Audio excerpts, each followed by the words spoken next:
Bien, pues vamos a leer ahora la palabra del Señor y vamos a leer en el libro de Hechos, capítulo 7, y en el versículo 38.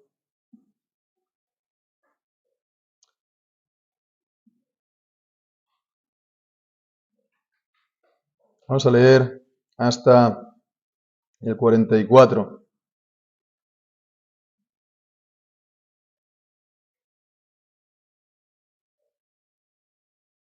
Dice así la palabra del Señor: Este es el que estuvo en la congregación en el desierto con el ángel que le hablaba en el monte Sinaí y con nuestros padres, y que recibió palabras de vida para darnos, al cual nuestros padres no quisieron obedecer, sino que lo desecharon, y en sus corazones se volvieron a Egipto, diciendo a Aarón: haznos dioses que vayan delante de nosotros, porque a este Moisés, que nos sacó de tierra de Egipto, no sabemos qué le ha acontecido.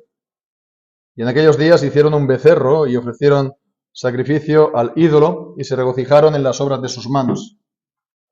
Y Dios se apartó y los entregó a que sirvieran al ejército del cielo, como está escrito en el libro de los profetas: ¿acaso me ofrecisteis víctimas y sacrificios en el desierto por 40 años, casa de Israel? Antes bien, llevasteis el tabernáculo de Moloc y la estrella de vuestro dios Renfán, figuras que os hicisteis para adorarlas. Os transportaré pues más allá de Babilonia. Nuestros padres tuvieron el tabernáculo del testimonio en el desierto, como había ordenado Dios, quien dijo a Moisés que lo hiciera según el modelo que había visto. Amén. Señor, bendiga su santa palabra. Pues sí, la semana pasada estábamos en este pasaje y veíamos cómo el Señor envió a Moisés. Lo habían rechazado, pues cuando él había cumplido los 40 años y él había visitado a su pueblo, lo rechazaron. Y después de esos 40, otros 40 años por su parte, en el exilio, se puede decir, en Sinaí, el Señor lo envió. Y podríamos entonces esperar que, como dice aquí, que aquel a que ellos habían rechazado, el Señor lo volvió a enviar como príncipe, ¿no?, y como juez para su pueblo, pues que entonces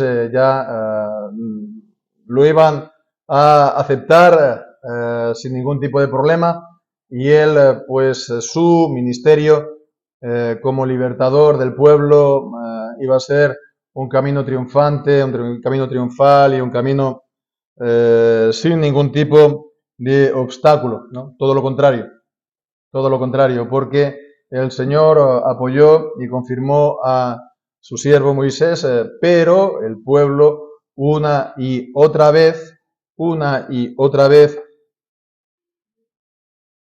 se mostraba infiel, se mostraba incrédulo y resistía al ministerio y las palabras de Moisés una y otra vez. Entonces, lo que muestra esto es la obstinación del pueblo y también, por otra parte, la misericordia y la fidelidad del Señor. En el versículo 32, pues nos vuelve a repetir esa frase que decíamos la semana anterior: este es el que estuvo en la congregación en el desierto.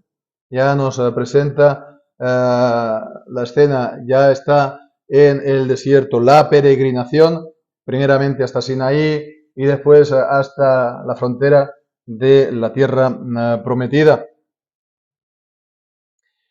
Y bueno, no lo comentamos, pero vale la pena también subrayarlo. En el versículo 38 utiliza la palabra congregación.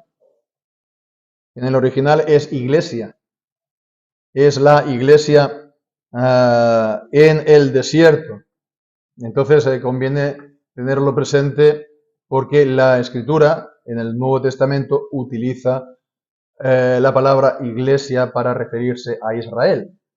Y esto tiene su importancia, sobre todo teniendo en cuenta primeramente la teología dispensacionalista, que rechaza absolutamente considerar a Israel como iglesia o incluso, como parte del mismo pueblo de Dios que la iglesia del Nuevo Testamento.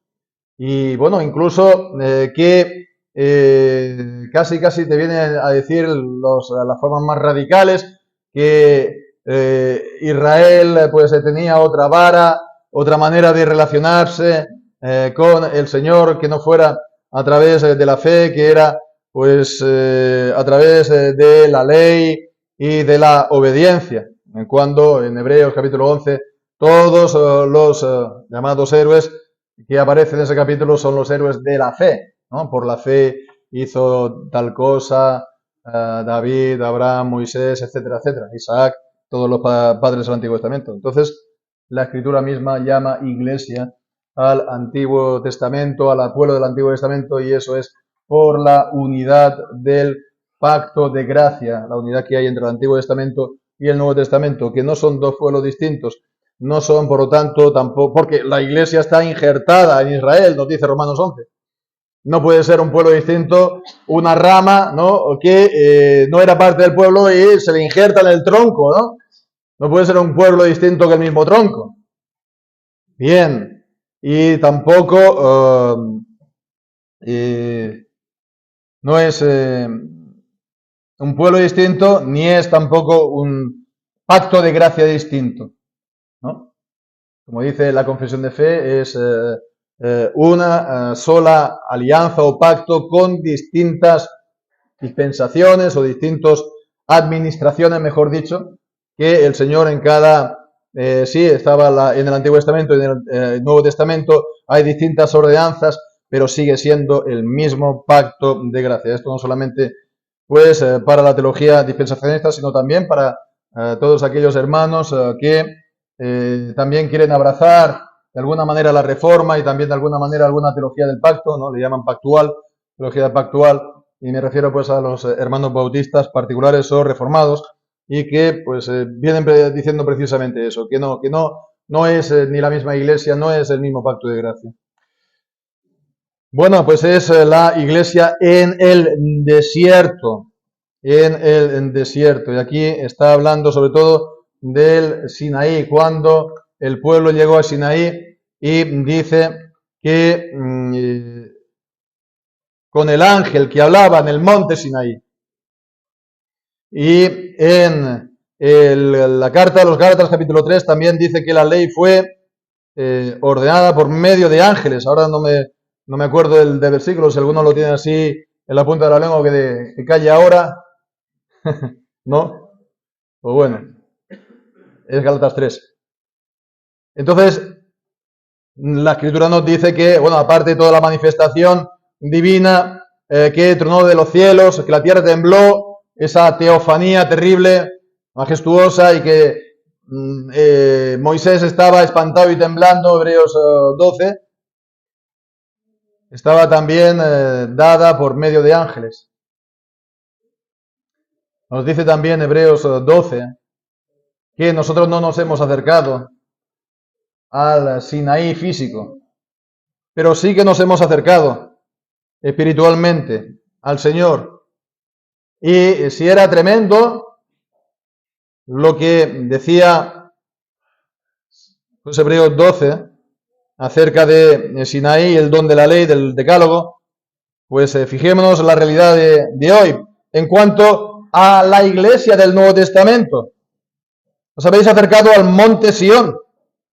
Evidentemente no el físico, sino el monte Sión.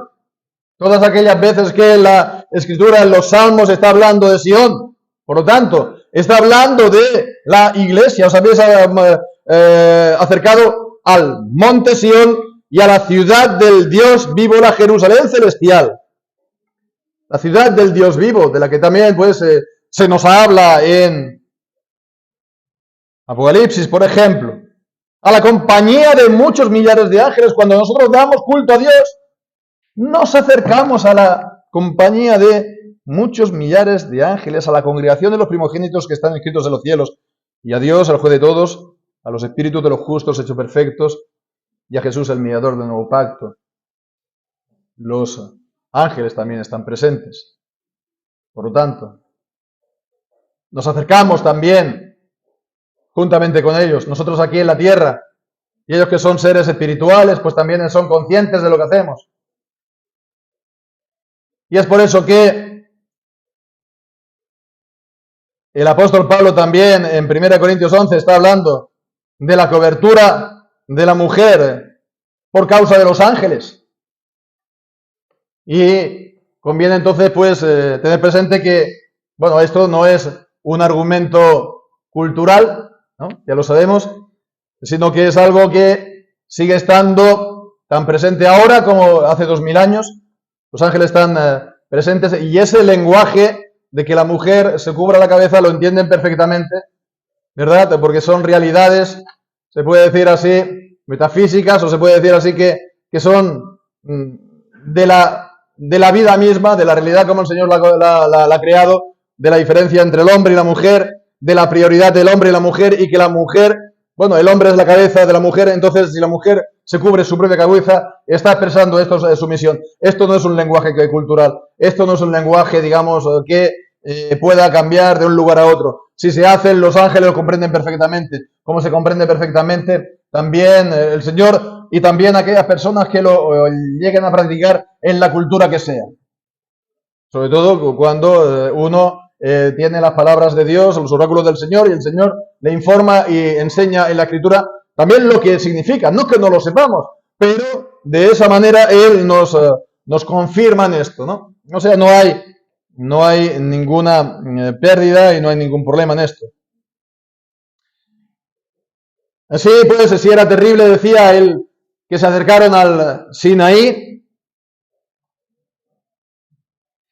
físico, no es menos tremendo el hecho que nosotros podamos dar culto al Señor. Qué gran privilegio el que el Señor nos da. Y por eso, bueno, aquí nos dice que al cual nuestros padres no quisieron obedecer. Dios les dio palabras de vida. Vemos, le dio la ley. Curiosamente le dice palabras de vida. El decálogo. No que la ley dada pudiera vivificar. No que el hombre por sus propias fuerzas o recursos la pueda obedecer perfectamente y de esa manera obtener la vida eterna. Eso fue la condición del pacto de las obras en Edén. Y Adán entonces lo pudo hacer, pero no, después de la caída de Adán, ningún hombre lo ha hecho ni lo puede hacer. Sin embargo, son palabras de vida, son palabras vivas, son palabras eficaces. Toda la palabra de Dios es viva y eficaz. Toda la palabra de Dios obra para nuestro bien, tanto en los mandamientos como en las promesas, tanto en la ley como en el Evangelio.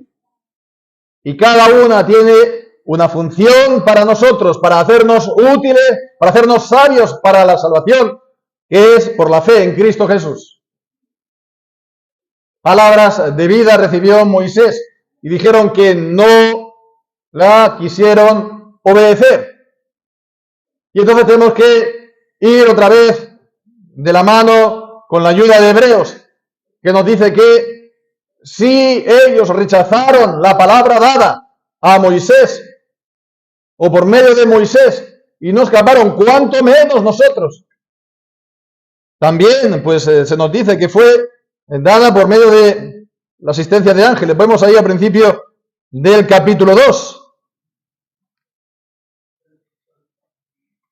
Dice, por tanto, versículo 1, es necesario que con más diligencia atendamos a las cosas que hemos oído, no sea que nos deslicemos, porque si la palabra dicha por los ángeles fue firme, otra vez, referencia a Sinaí, a Moisés y el don de la ley, y toda transgresión y desobediencia recibirá justa retribución, ¿cómo escaparemos nosotros si tuviéramos en poco una salvación tan grande, la cual, habiendo comenzado a ser publicada por el Señor, nos fue confirmada por los que lo oyeron, esto es, los apóstoles, testificando Dios juntamente con ellos, con señales y prodigios y diversas maravillas y repartimientos del Espíritu Santo, según su voluntad.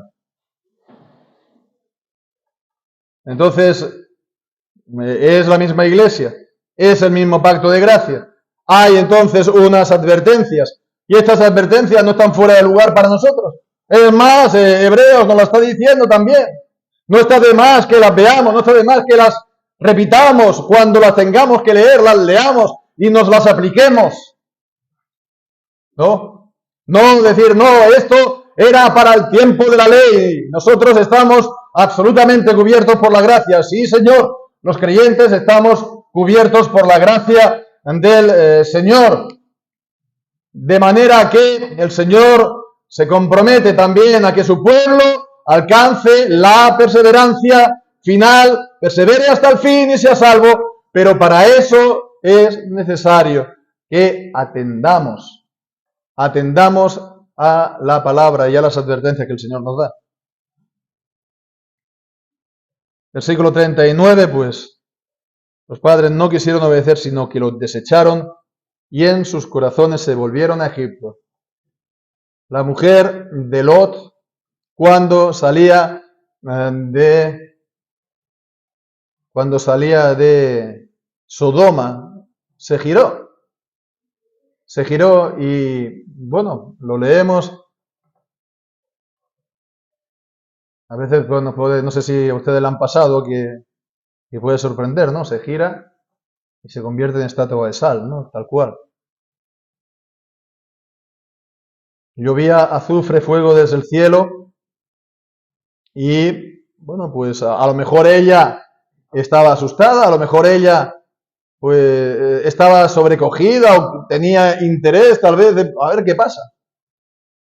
No, esto la verdad es más que esto. No fue solamente una mirada de curiosidad o de sorpresa, sino es una mirada espiritual del corazón, atrás,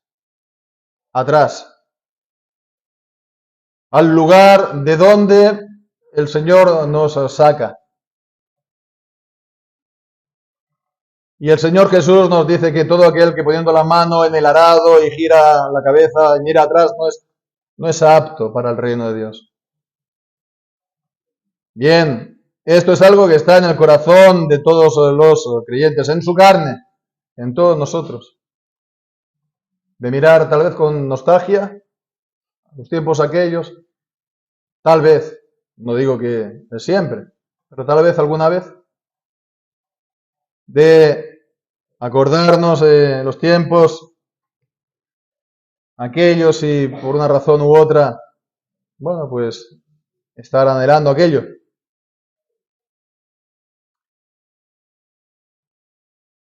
Sobre toda cosa guardada, nos dice la palabra de Dios, guarda tu corazón, porque de él brota la vida.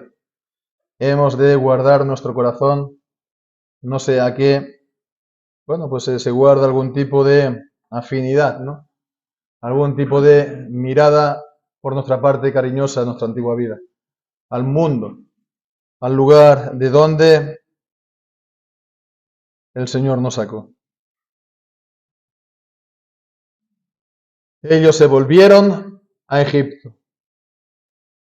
Antes de que se hiciera, antes que se cometiera, ellos ya lo habían hecho en su corazón. Esto es como lo que dice también el Señor Jesús, ¿no? Que, bueno, a cualquiera que mira a una mujer para desearla ya codició con ella en su corazón, ya cometió, por lo tanto, el pecado del adulterio o de la fornicación. Una vez más, todo comienza en el corazón. Sobre toda cosa guardada, guarda tu corazón. Por supuesto que es mayor gravedad la acción, el completar la acción, pero completar la acción, nos dice Santiago, es solamente el dar a luz de lo que ya había sido concebido. Y antes de dar a luz, la concepción es en el corazón. Hemos de, con la ayuda del Señor y de su gracia, combatir eso. Y esta es la lucha de la carne contra el espíritu y del espíritu pues también que se opone contra la carne, y hemos de pelear esa lucha, no dejar de pelearla, porque si no nos debilitamos y mostramos nuestro flanco al enemigo. Ellos se volvieron a Egipto, diciendo también a Aarón: haznos dioses que vayan delante de nosotros, porque a este Moisés que nos sacó de la tierra de Egipto, no sabemos qué le ha acontecido.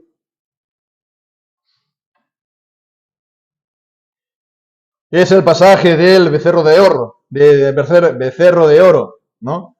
En Éxodo, capítulo, después de la construcción, bueno, no la construcción, sino las órdenes, las instrucciones de Dios en cuanto al tabernáculo, mientras él estaba en el Sinaí. Mientras él estaba ausente del pueblo, el pueblo pidió a Aarón, lo que acabamos de leer, que le hagan dioses, que en hebreo es Elohim, que también puede traducirse como Dios, ¿no? Que vaya delante de nosotros. Y bueno, la lección de eso creo que está clara. Ellos querían andar por vista, no tanto por fe, no tanto esperar. La fe también lleva una espera. Sí, creemos y confiamos que el Señor nos lo da, pero todavía no lo tenemos. La fe se proyecta hacia el futuro, pero entonces va juntamente entonces con la espera. Es lo que nos dice también Romanos capítulo 4 en cuanto a Abraham, que él creyó en esperanza contra esperanza, ¿no? Esta lucha de la fe, esta lucha que cree y bueno, pues lo crees, pero tienes que esperar. Mientras esperas no lo tienes y te puede asaltar la duda y te puede asaltar la lucha, ¿no? Esperanza contra esperanza. ¿Y ellos qué quisieron? Verlo ya, ¿no? La palabra dada, la promesa dada no les parecía suficiente. Querían verlo. Querían verlo. Querían, pues, disponer además de Dios, de los tiempos de Dios, según lo que ellos pensaban, según su necesidad o según su conveniencia. Bien, pues fijémonos lo que nos dice. Que fue eso, que hicieron ese becerro y ofrecieron sacrificio al ídolo y se regocijaron en las obras de sus manos, y más aún, no solamente se regocijaron, sino que hicieron fiesta, de manera que Moisés en el monte, pues decía Soyedante, ¿no?, que era ruido de fiesta, alaridos, ¿no? Idolatría. La idolatría lleva al pecado, lleva a la inmoralidad, lleva a excesos, ¿no? Todo culto que el Señor no ha instituido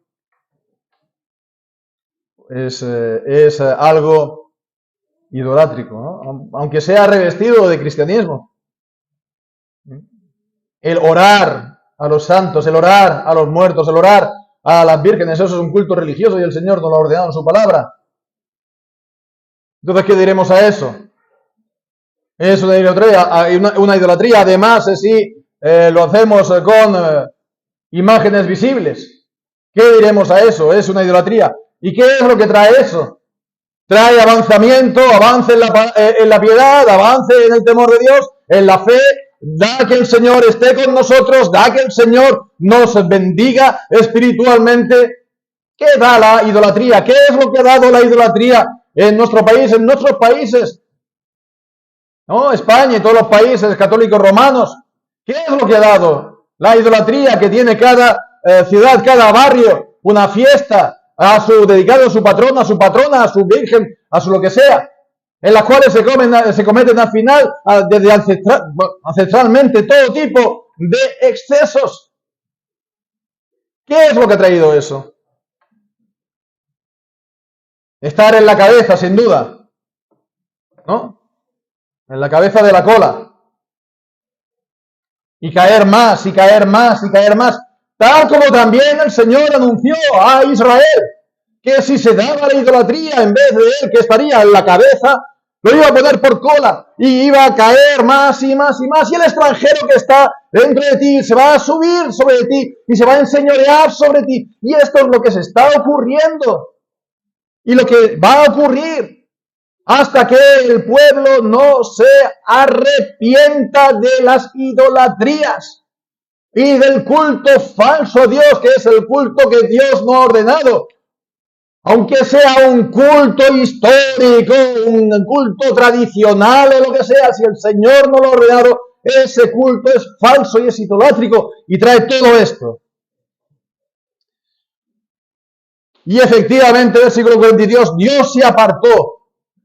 Y cuando Dios se aparta, los entrega a una mente reprobada y un corazón entenebrecido, Romanos 1, para cometer todo tipo de pecado, para entregarse todavía más a la idolatría y para caer todavía más. Es una caída, ¿verdad?, del abismo, dando vueltas, es un ciclo. Dios se apartó y los entregó a que sirvieran al ejército del cielo. Como está escrito de los profetas, ¿acaso me ofrecisteis víctimas y sacrificios en el desierto por 40 años, casa de Israel?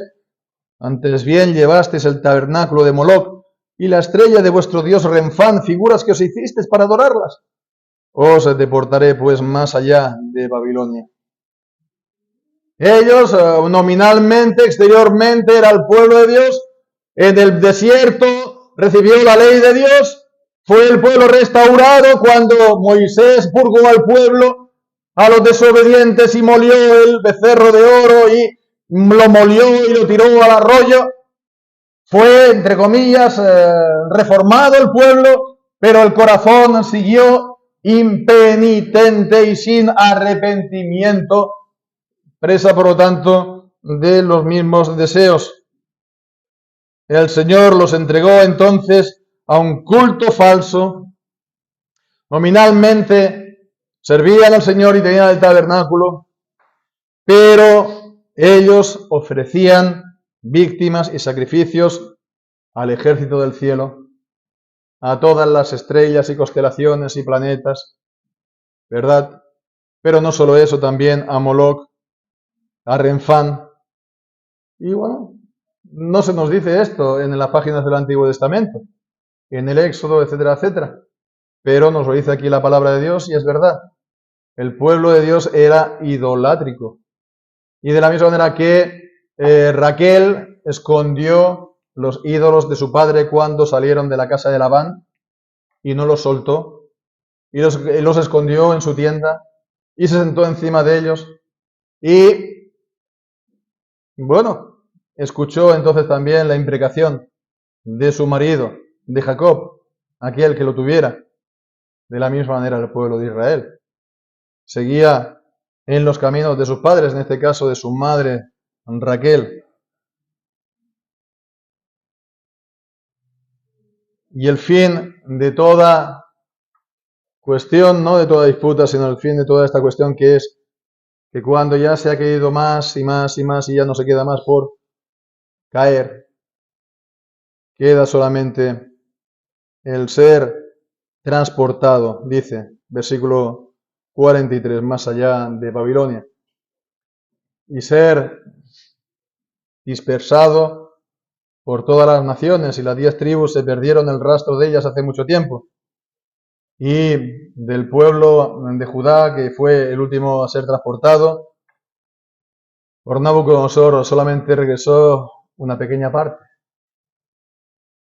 Entonces vemos, ¿no?, la importancia de prestar atención nosotros como iglesia a las palabras de Dios, a las ordenanzas de Dios, a hacer pues caso a las advertencias que Él nos hace, a las promesas también que nos da, a las órdenes que nos da, no añadir una cosa ni la más mínima a todo lo que el Señor nos dice a su palabra y tampoco quitarlo.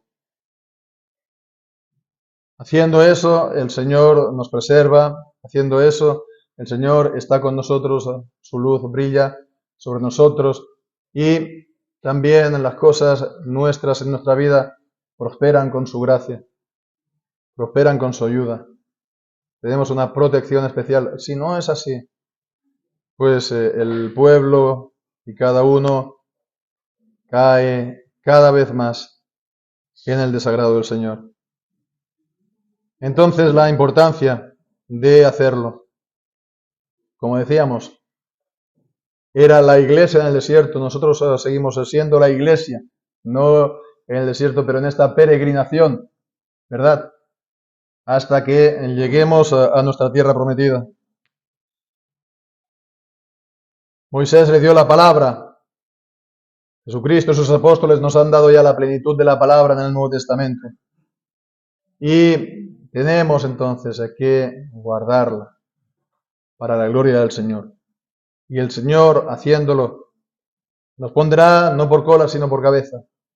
Y el Señor, haciéndolo, estará guiándonos, no nos entregará a nuestras pasiones, sino que nos dará el poder para poderlas nosotros dominar y podamos crecer en su gracia y en su conocimiento. Que el Señor bendiga su santa palabra. Amén.